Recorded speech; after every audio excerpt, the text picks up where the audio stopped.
Até o momento, a gente viu aqui como dimensionar barras de aço. Pelo menos foi isso que eu prometi, né? Dimensionamento de perfis de aço tracionados.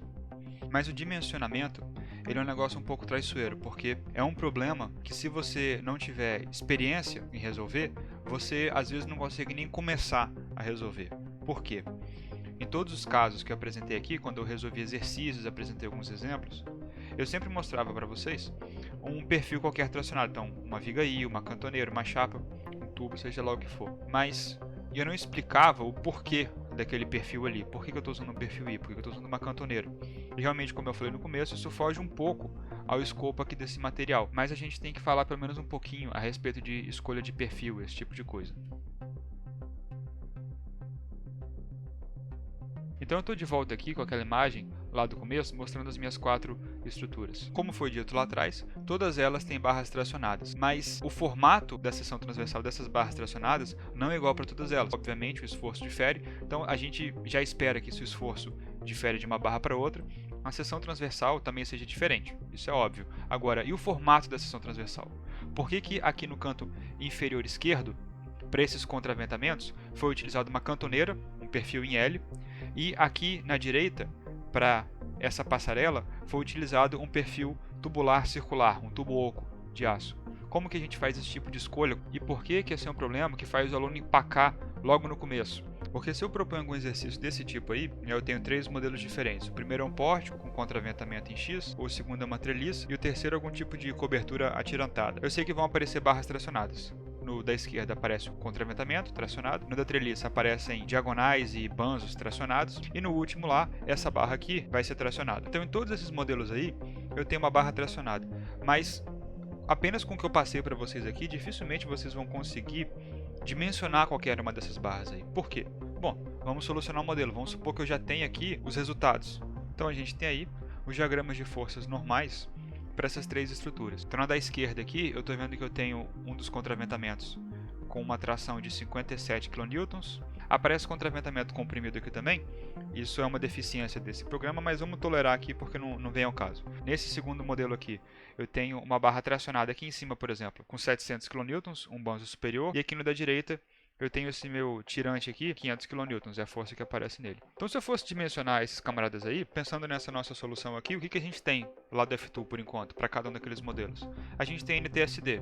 Beleza, já começou bem, temos um valor.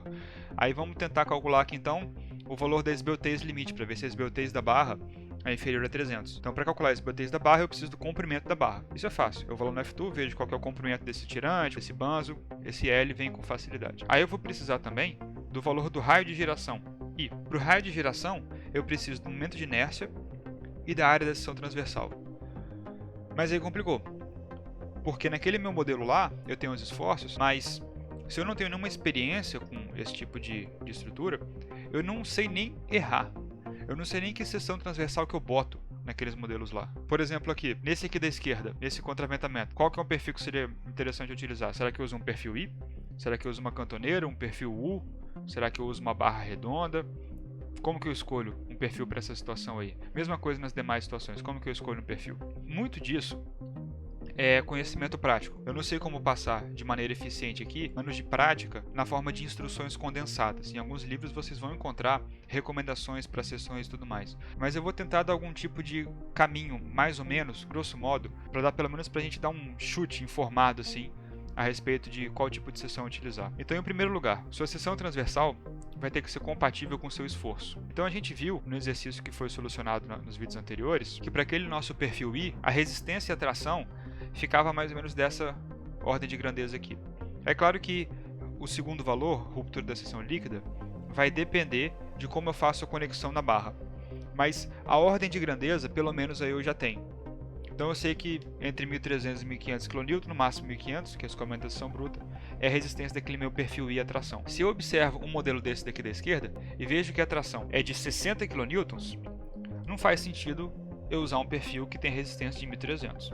E como a resistência de perfis à tração é função primordialmente da área da seção transversal, quando eu for dimensionar uma barra tracionada, eu vou estar preocupado, em primeira instância, com a área da seção transversal dessa barra. Então observem que a minha preocupação inicial não é necessariamente com o formato da seção, e sim com a área da seção. Então, olhando a área da seção transversal de uma peça e o esforço que surgiu naquela peça, já vai me dar uma boa indicação de que tipo de perfil que eu posso usar. Se eu pego, por exemplo, um perfil I, esses catálogos de perfis estão disponíveis com facilidade na internet, certo? Esse aqui é o catálogo da Gerdau.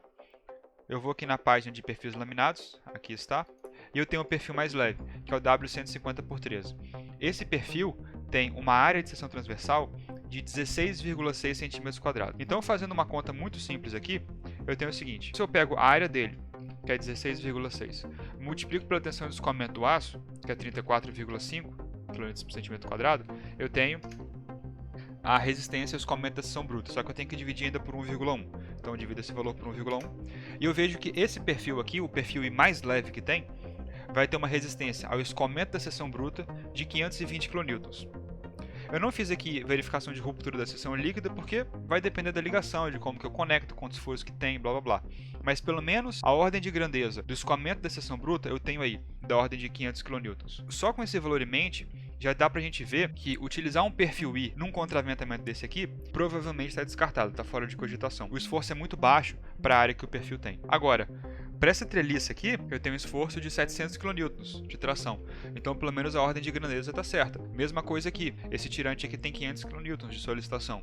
Então, talvez o perfil I já seja uma escolha adequada. Mas quando o perfil I não é uma escolha adequada, porque ele é muito pesado, o que a gente tem abaixo dele, por assim dizer, de perfis mais leves que a gente pode escolher, com áreas menores que a do perfil I, a gente tem, por exemplo, o perfil U dobrado. O perfil U poderia ser uma escolha para um elemento tracionado, só que a gente não vai tratar aqui dessa escolha em particular, porque esse perfil U aqui, disponível nesse catálogo, na verdade, a maior parte dos perfis U que a gente utiliza no dia a dia nas obras, são perfis U dobrados. Então esses perfis aqui são perfis de chapa muito fininha. Perfis de chapa fina, formados a frio, não são parte do escopo desse vídeo aqui, porque eles são normalizados pela NBR 14762, que é outra norma. Então o processo para você verificar perfis de chapa fina está em outra norma, não esse que eu acabei de apresentar para vocês. Então esse tipo de perfil aqui eu vou descartar só porque está fora do escopo do nosso curso. Então continuando, abaixo do perfil I, a gente tem como possibilidade os perfis tubulares. Então aqui a gente já tem barras com áreas bem menores do que aquela área do perfil I mais leve da série laminada. O perfil mais leve que eu tenho aqui tem um diâmetro externo de 10 mm e está disponível em várias espessuras. Tubos assim pequenos a gente não costuma utilizar não, usa barra redonda sólida mesmo. Então a gente começa com perfis I, que eu vou usar um perfil I tracionado só se o esforço de tração for realmente muito alto, o que é bem incomum. Abaixo do perfil I a gente tem os perfis tubulares e abaixo de perfis tubulares a gente tem ainda as cantoneiras. A cantoneira é um perfil muito comum de ser utilizado como barra tracionada. Para começar, as cantoneiras estão disponíveis desde tamanhos pequenininhos, de 2 cm, até cantoneiras bem mais robustas, de 15 e 20 cm. Então tem uma variação significativa em termos de dimensão. Então aqui a gente tem o catálogo de cantoneiras laminadas da Gerdau. Se eu pego aqui, por exemplo, esse perfil, a cantoneira com aba de 50,8 mm, então a dimensão externa da aba da cantoneira é de aproximadamente 51 mm, eu tenho essa cantoneira disponível em várias espessuras. Eu tenho essa cantoneira disponível em 3,17 mm, 4,76, 6,35, 7,94, 9,52. Se eu pego, por exemplo, essa segunda linha aqui, então eu vou ter a cantoneira de 51 mm por 4,76 espessura. Essa cantoneira aí tem área de 4,58 cm², que é esse primeiro termo aqui, ó. Se eu faço aquela mesma conta que eu fiz antes para ter uma noção da resistência desse perfil aqui, eu tenho 4,58 como área. Nesse caso eu vou supor que a minha cantoneira é de A36, que é o mais comum. Então vou multiplicar por 25, que é 250 MPa, dividir por 1,1. E eu tenho aqui que essa cantoneira tem uma resistência à tração, escoamento da seção bruta, de aproximadamente 100 kN. Agora a gente já está chegando bem mais perto desse nosso modelo aqui. 100 kN, esse aqui tem resistência de 60, já é uma cantoneira que valeria a pena verificar. Então, na ordem que a gente estava vendo, a gente tem perfis I laminados, que é só para peso pesado mesmo. Depois a gente tem perfis tubulares circulares, um negócio um pouco mais intermediário. Depois a gente tem as cantoneiras e combinações de cantoneiras. E lá embaixo a gente tem as barras de seção circular e os cabos. Aqui no catálogo também tem essas barras redondas. Então eu tenho essas barras redondas disponíveis em vários diâmetros, de 4 mm nesse catálogo aqui até 100 mm. Então eu consigo utilizar esse tipo de barra aqui para elementos que estão tracionados, mas que tem uma força de tração bem baixinha. Se a força de tração solicitante começa a crescer, deixa de ser interessante utilizar uma barra sólida dessa e passa a ser mais interessante utilizar uma cantoneira ou até um perfil tubular circular. Então, nessa ordem aproximada que eu passei para vocês, fica o perfil I, depois os tubos, depois as cantoneiras e depois os cabos ou barras redondas. Agora, uma coisa que também é muito comum é a utilização de cantoneiras associadas. Então, por exemplo, se eu imagino esse modelo aqui, no qual eu tenho uma treliça. Essa treliça aqui ela é bem exagerada, né? Ela tem esforços muito grandes lá e tal, então não é um negócio muito realista. Mas, o que é comum aqui é o seguinte, eu tenho o banzo superior, o banzo inferior e os montantes e as diagonais. Na maioria dos casos, quando a gente utiliza treliças para cobertura de galpão, esse tipo de coisa assim, os esforços são compatíveis com o uso de cantoneiras, mas por questões construtivas e também por questões associadas aos outros esforços que atuam nesse tipo de sistema estrutural, a gente às vezes escolhe, em vez de utilizar apenas uma cantoneira, utilizar uma associação de cantoneiras. Como que a gente faz isso? Imagine, por exemplo, esse banzo superior aqui. Ele poderia ser uma única cantoneira. Ou eu poderia fazer da seguinte forma: eu vou pegar essa cantoneira e, em primeiro lugar, eu vou virar de cabeça para baixo. Se o seu banzo superior tem essa orientação aqui, a sua cantoneira está numa condição que ela vai acumular muita sujeira. E como infelizmente é comum que as estruturas não recebam nenhum tipo de limpeza e manutenção, o acúmulo de sujeira aqui vai acabar danificando essa peça, gerando problemas como, por exemplo, a corrosão desse perfil aqui. Então é comum, nesse tipo de situação, eu colocar essa cantoneira aqui de cabeça para baixo.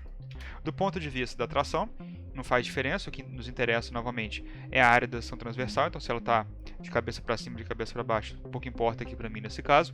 Então eu vou colocar essa cantoneira aqui assim. Eu tenho um banzo inferior lá embaixo, então vou copiar essa cantoneira. Vou colocar aqui. Então eu tenho um banzo superior e eu tenho um banzo inferior. E eu vou querer utilizar cantoneiras também para fazer os montantes e as diagonais. Então eu teria alguma coisa assim. Então, uma seção transversal da minha treliça seria alguma coisa desse tipo, uma cantoneira em cima, uma cantoneira embaixo e os montantes e as diagonais ligando os dois, certo? Só que, em primeiro lugar, essa ligação aqui de baixo não fica boa de fazer. Você tem apenas uma aba dessa cantoneira aqui para você prender seus bandos e seus montantes, não dá uma ligação legal. Para você conseguir fazer uma conexão boa aqui, convém você inverter essa cantoneira. Dessa maneira. Então, uma coisa muito mais comum que vocês vão ver é esse tipo de coisa aí. Uma treliça com o banzo superior apontando para baixo, o banzo inferior apontando para cima, dessa maneira, que aí as diagonais e os montantes eu consigo prender aqui por dentro desse banzo. Então fica assim a minha treliça. Os meus montantes e as minhas diagonais ficam dentro dos banzos. Então essa aqui é uma possibilidade interessante para a construção de treliças. Mas o que frequentemente vai acontecer é o seguinte: por conta dos esforços que aparecem, os banzos acabam ficando bem mais solicitados do que os montantes e diagonais. Então isso aqui, se eu fosse fazer numa escala um pouco mais realista, para que um único perfil passasse como banzo, esse perfil provavelmente seria muito mais robusto do que os montantes e diagonais. Então em escala, o montante e diagonal ia ficar um negócio tipo assim, ó. Aí começa a ficar ruim sua treliça. Sua treliça começa a ficar toda bamba fora do plano.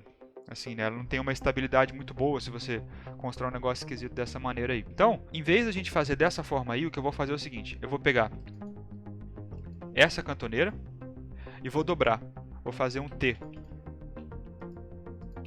Vou fazer isso no banzo superior e vou fazer isso também no banzo inferior. Agora eu consigo colocar os montantes e as diagonais aqui por dentro. Pro lado de cá e pro lado de cá.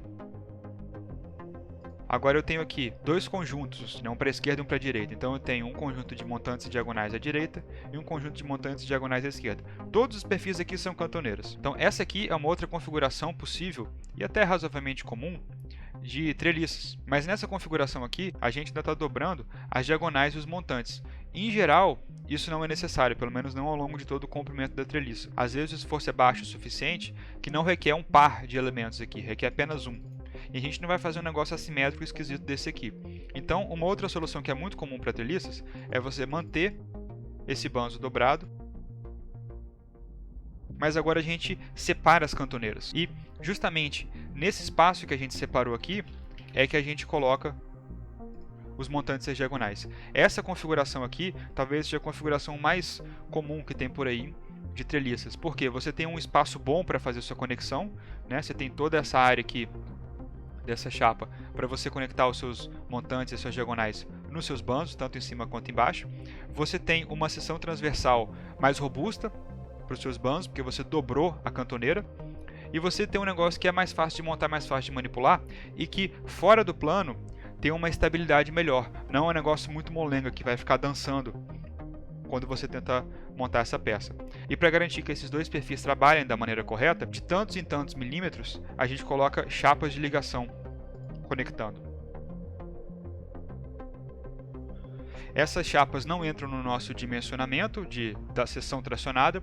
Para verificar a seção tracionada, a gente observa apenas as cantoneiras, mas a chapa é necessária para fazer com que as cantoneiras trabalhem em conjunto ao longo do comprimento do banzo. Nos próximos vídeos, a gente vai ver o outro lado da moeda, né? A gente viu aqui tração, agora a gente vai ver compressão. E tração e compressão andam de mãos juntas, especialmente numa treliça. Você tem uma peça desse tipo aqui, se o banzo superior estiver comprimido, o de baixo vai estar tracionado. Então, para uma treliça desse tipo aqui, o que é o limitante normalmente nem é a tração, é a compressão, porque a compressão é bem mais onerosa para a estrutura de aço do que a tração. Só a título de curiosidade aqui, um último formato bem comum de seção transversal para treliça é esse daqui. A gente mantém as duas cantoneiras, só que agora, em vez de colocar uma de costas para outra, a gente coloca uma de frente para outra.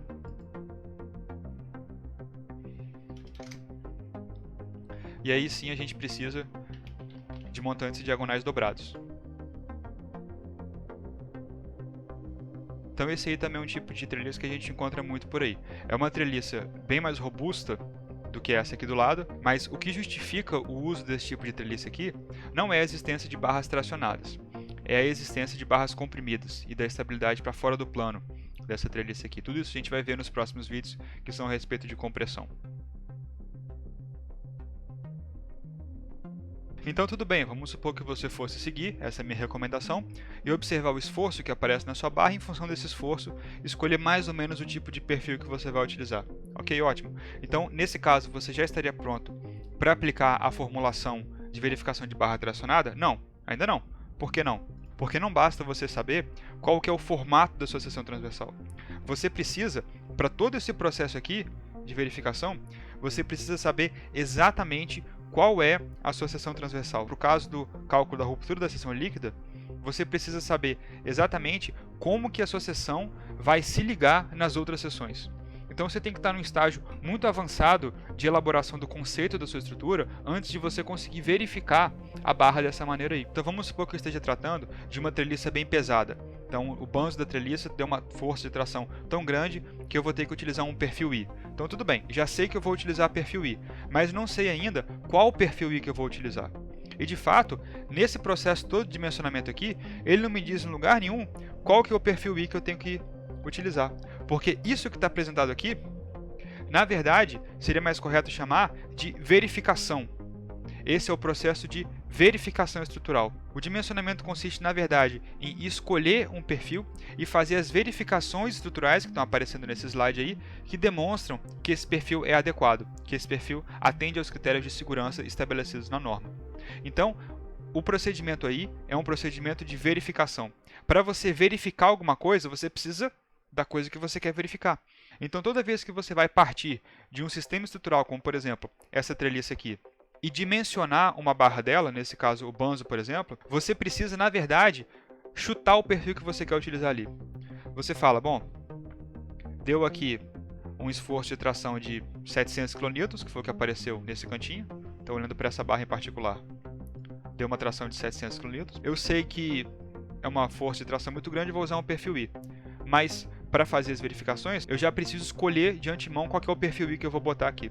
Então, como que eu faria isso aqui nesse exemplo dessa barra aqui em particular? Ela tem uma solicitação de 700 kN. Eu não vou me preocupar de verificar a esbeltez dela aqui, aquele limite de 300, porque essa barra tem uma força tão grande e é tão curta que não tem a menor chance de eu utilizar um perfil esbelto que passe nas verificações. Então, vamos lá. Eu vou escolher um perfil I na série da Gerdau que atenda isso daqui. Então, a série de perfis I laminados da Gerdau está bem aqui. Qual a continha que eu vou fazer? Como a resistência à ruptura da seção líquida é um pouco mais complicado de calcular, eu preciso conhecer a furação e tal, eu vou me balizar pelo escoamento da seção bruta, para ter uma noção, grosso modo, de qual perfil seria adequado ou não. Então, eu sei que o meu NTRD tem que ser de pelo menos 700 kN, que foi a solicitação que apareceu para mim. Então, se eu coloco 700 kN, NTRD, igual a G vezes FY, como esses perfis são fabricados em A572 grau 50, conforme está escrito aqui embaixo, eu vou utilizar a tensão de escoamento de 34,5 kN por centímetro quadrado e vou dividir por γ1, que é 1,1. Então, fazendo a conta aqui, isolando, eu descubro que o AG, para dar essa resistência aqui, tem que ser de pelo menos 22,3 centímetros quadrados. Então, o que eu vou fazer é navegar nessa tabela aqui e procurar algum perfil que tenha uma área maior ou igual a 22,3 centímetros quadrados. Isso é muito fácil porque na última coluna a gente já tem área. E logo de cara, o segundo perfil da série já atende. Então, W150 por 13 é o primeiro, não atende, 16,6 é menor, mas o segundo perfil, W150 por 18, já atende, 23,4. Então, eu já sei que esse perfil aqui, pelo menos no primeiro critério, ele já ia passar. No critério de escoamento da seção bruta, ele já ia ser aceito. Agora, não sei se ele ia ser aceito na ruptura da seção líquida. Teria que propor a zona de ligação dele ali, e com essa zona de ligação proposta, verificaria se a resistência de 700 kN é atingida. Se não for atingida, eu passo para um próximo perfil da série e assim eu vou, verificando um por um. Então eu vou passando nessa série aqui e verificando até que eu encontre um perfil que passe na solicitação de 700 kN nesse caso aqui. Por que então que eu não vou direto para o último? Ó, tem aqui, ó, esse aqui. W610 por 174 tem a área de 222 centímetros quadrados, 10 vezes o que a gente precisa. Por que eu não vou direto para esse infeliz aí, que com certeza vai passar na verificação? Ué, porque se você pega uma barra com uma solicitação de 700 kN e você bota lá um perfil que resiste 7.000, você está desperdiçando material? Você vai fazer uma obra estupidamente cara, sem motivo nenhum. Então a nossa função aqui, quando a gente dimensiona uma barra, é ir verificando a série, até a gente descobrir qual que é o perfil mais econômico, em geral isso significa qual que é o perfil mais leve que resiste à solicitação imposta. Então nesse caso aqui, eu não quero encontrar um perfil que suporte. É fácil encontrar, eu venho aqui no final e escolho esse, pô, ele aguenta com certeza, não preciso nem verificar. O objetivo não é esse. O objetivo é encontrar um que passe na verificação, mas que não passe com muita folga para não ficar desperdiçando material. Esse é um dos aspectos de um dimensionamento eficiente, não ficar desperdiçando seu material. E assim a gente encerra então o estudo de barras tracionadas. Como eu falei, a tração é o esforço mais econômico para o aço, então se a gente conseguir conceber sistemas estruturais que favorecem o aparecimento de barras tracionadas, a gente vai conseguir fazer uma estrutura mais eficiente, mais econômica. E nos próximos vídeos a gente vai tratar dos demais esforços, o próximo vai ser sobre compressão. Compressão já é um tema bem mais complicado, então a gente vai ter que utilizar bem mais vídeos, vamos ter que dividir bem esse conteúdo aí para contemplar tudo que tem de compressão de perfis de aço na NBR 8800.